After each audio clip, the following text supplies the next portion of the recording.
Hello guys! Welcome back to Gala! Oh my God. Ayan, nakigala na naman kami ng asawa ko. Kasi, tapos na yung trabaho niya. So, yan, nagala kami. Pumunta kami ng Asian side. Naghanap-hanap kami ng magandang galaan. So, kita namin to. Nagdayo talaga kami sa Asian side para gumala lang talaga. So, ayan guys, maganda tong mall na to. Mall to guys, Water Garden Mall. Maganda siya. Ang laki. Pero mostly, pagkain lang ang nandito. Yung hindi talaga siya hindi talaga siya puro shop. Puro food. Puro food ang mga nandito. Ayun guys, kita nyo ba yon? Until doon sa dulo, meron siyang zip line. Etong mall na to ay may zip line. Sabi nga ng asawa ko, try namin. Sabi ko, ayoko nga. Hindi hindi. Ayoko talaga. Ewan ko ba? Ayoko. Sabi niya sa akin, pino-force niya ako, try ko kahit ako na lang. Tapos at saka doon sa dulo din na yun, meron din siyang duyan. Na talagang, ang taas-taas ng tulak sa'yo. Grabe talaga. May duyan din doon. May bayad nga lang talaga siya. Ayan, may monkey, nag-selfie. May higit pa yung monkey, may selfie. So, tara guys, let's explore this beautiful mall. Samahan nyo ko.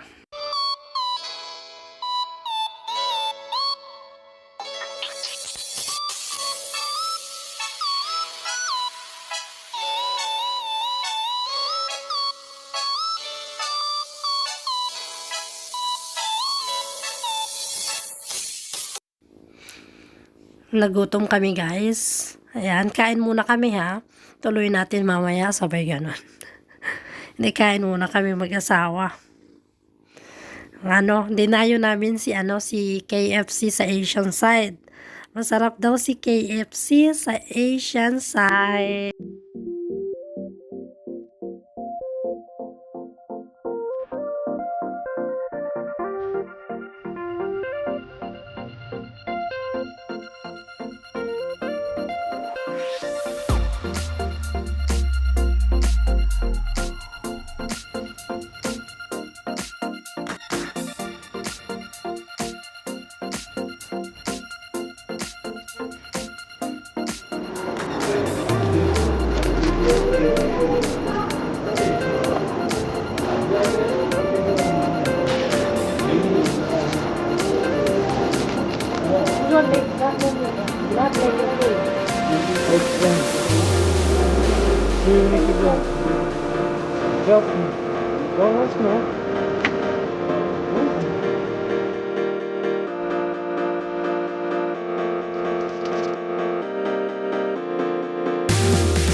ayan guys, tapos na kami kumain. So, gala-gala muna dito sa loob ng mall. So, ayan. Maganda siya guys kasi meron siyang ganito sa loob. I mean, sa top to. Sa taas na pala kami. Sarap itigan, kung meron man akong hilingan, mahigit lang ulit na papagiting, makasama kita, wala nang iba, ikaw at ikaw ang hihilingin, kahit sa langanin pa ang katuparan, tatandaan mong ika'y iingatan, di ko kahayaang mabastos ka lamang, payat man ako, handa ang paglaman, di pang mahawaan ng mga kamay, patuloy pa rin sa paghihintay, kahit imposible nga tayo kung sa akin pupunit, may ibigay, di na mapigilan ng sariling mabait sa iyo, ano ba to?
Thank you for watching. Salamat po sa inyo. God bless us all. Thank you. Bye-bye.